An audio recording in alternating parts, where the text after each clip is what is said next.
Hey guys, hey book buddies, it's Jessie. Welcome back to my channel. And I recently just uploaded October's book of the month unboxing last week. So I feel like I just did this video, but I got notified that it was gonna be late.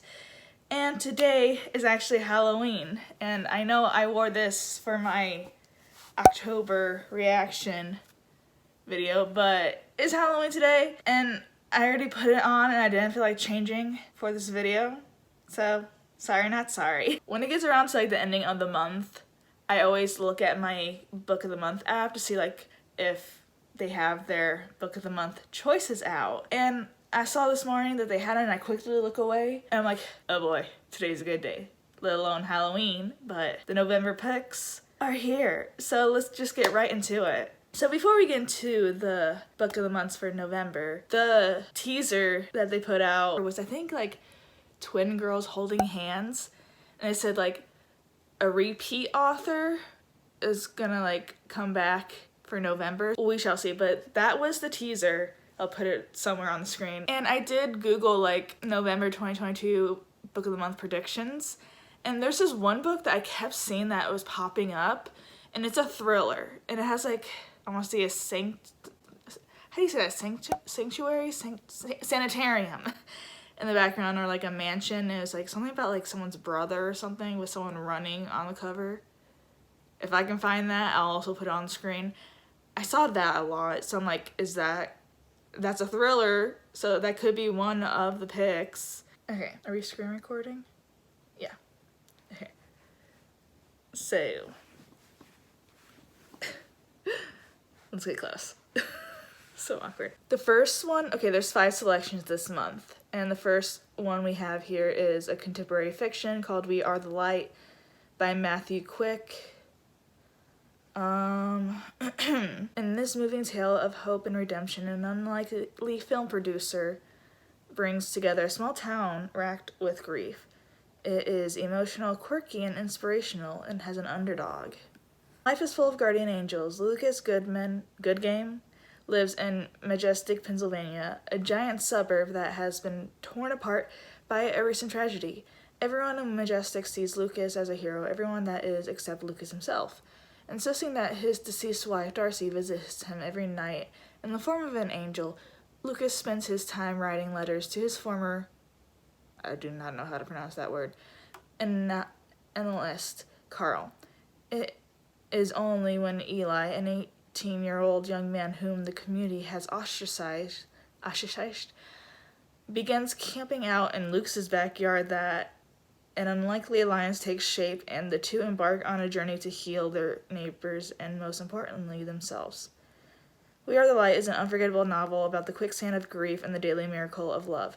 The humorous, soul-bearing story of Lucas Goodgame offers an antidote to toxic masculinity and celebrates the healing power of art in this tale that will stay with you long after the final page is turned. Quick reminds us that guardian angels are all around us, sometimes in forms we at least expect. True that.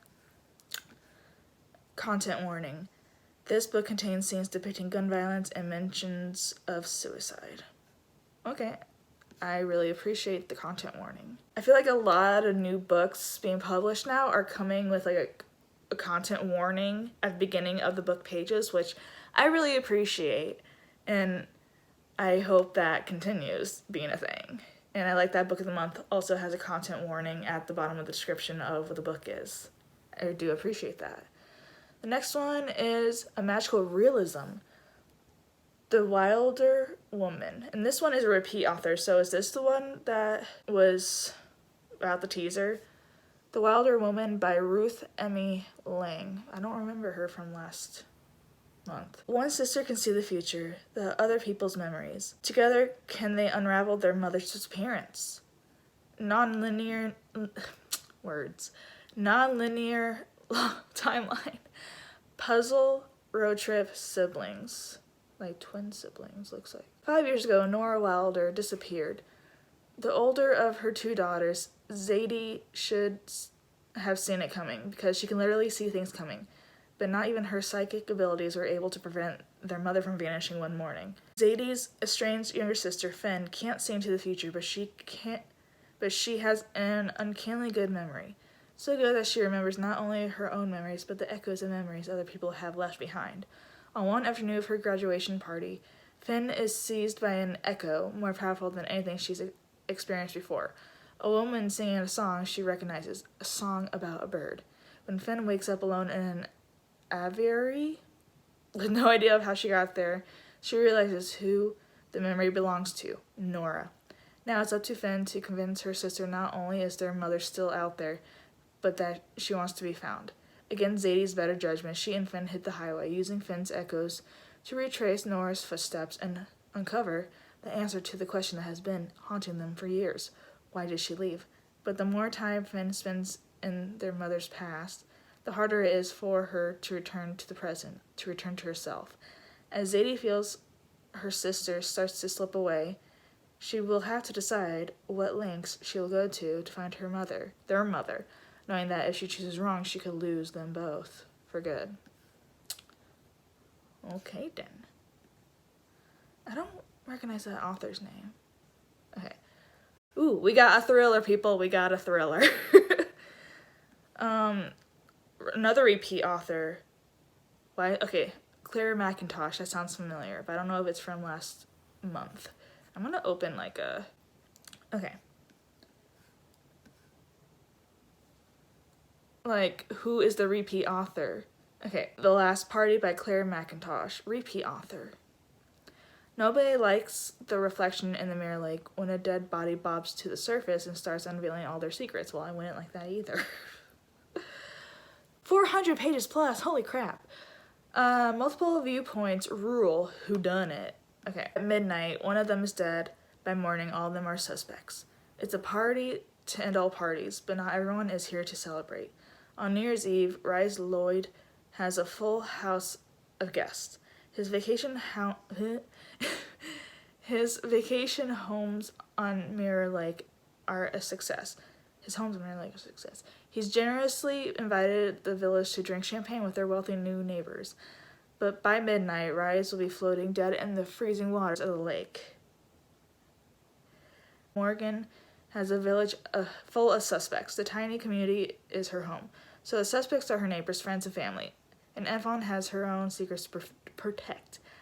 With a lie uncovered at every turn, soon the question isn't who wanted Rise dead, but who finally killed him. In a village with this many secrets, murder is just the beginning. Okay, then. Okay, so it's called White Horse by Erica T. Worth. Oh, she's a debut author. This no-nonsense, heavy metal-obsessed Indigenous woman is determined to confront a family ghost even if it kills her. Ooh.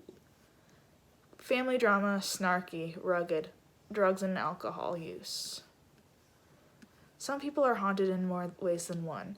Heavy metal, ripped jeans, Stephen King novels, and the occasional beer at the White Horse has defined urban Indian Carrie James' life so far. Why did I stumble? But when her cousin Debbie finds an old family bracelet that once belonged to Carrie's mother, it inadvertently calls up both her mother's ghost and a monstrous entity, and her willful ignorance about her past and is no longer sustainable. Haunted by visions of her mother and hunted by this mysterious creature, Carrie must search for what happened to her mother all those years ago. Her father, permanently disabled from a car crash, can't help her. Her auntie, Squeakers, seems to know something, but isn't eager to give it all up at once. Debbie's anxious to help, but her controlling husband keeps getting in the way.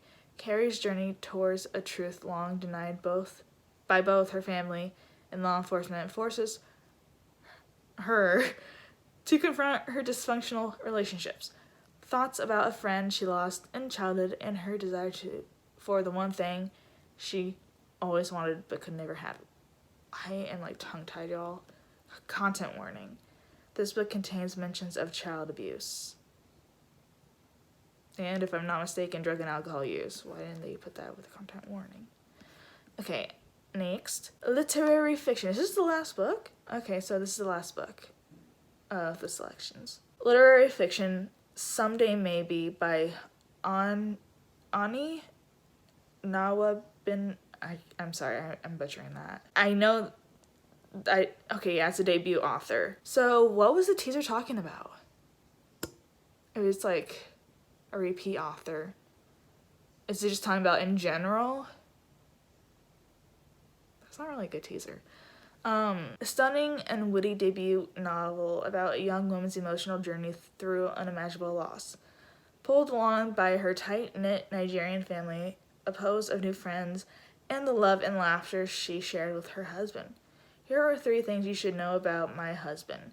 1. He was the great love of my life, despite his penchant for going incommunicado. 2. He was, as far as I and everyone else could tell, perfectly happy, which is significant because... ... 3. On New Year's Eve, he committed suicide. And here is one thing you should know about me. 1. I found him. Bonus fact. No, I am not okay. Okay. Didn't mean to say it like that. Content warning. This book contains mentions of suicide. Okay. So it's like also a thriller in a way? Sounds like it to me. But those are all of the books for November. To be honest, y'all, I'm kind of disappointed again. First of all, the teaser. If I'm not seeing how it's a teaser, please let me know in the comments down below, but how is that a teaser when there's no repeat author from last month or from November 2021? Or am I thinking way too much into this? But again, why would they put a teaser out that says that if it was, you know? Yeah. Also, I just got my book of the month box for October, and I haven't even read those books yet, so I'm gonna have to catch up. But yes, those are all the books for November's picks. Like I said, I'm disappointed in this one too. I feel like it was more lackluster. Like, nothing really gets me excited. At this point, I'm not really thinking much of what December is gonna be like for their teaser and their picks. So that was my reaction to the November's Book of the Month picks. Let me know in the comments down below if you guys are interested in any of these books, or if you guys have the same reaction as me. Let me know so I know I'm not alone. But yeah, so that is it for this video. Give this video a thumbs up if you like videos like this, and I'll keep doing them. And stay tuned and subscribe so you know if I got any books of this month. Like and subscribe if you want more videos by me, and I'll see you guys later. Bye guys.